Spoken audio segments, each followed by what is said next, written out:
It is recorded that members of the travelling community, it was seen that they weren't able to read and write. They wouldn't contribute, I suppose, to society, and they were put down to the back of the class. No time or effort was put into them.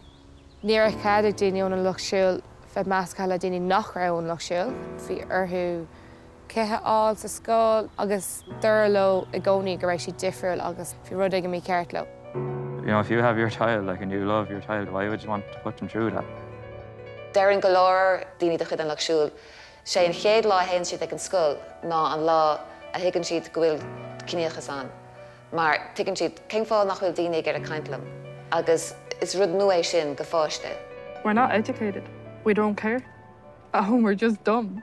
That's a lot of the misconceptions that you have about travellers. To make a community better, you don't make them less of themselves. I just didn't have the opportunities as I was younger to progress any further than my first year in secondary school. Mar bhfuil den Lucht siúil is ionainn sin agus níos lú ná aon faoin gcéad de dhaonra institútaí tríú leibhéal na tíre.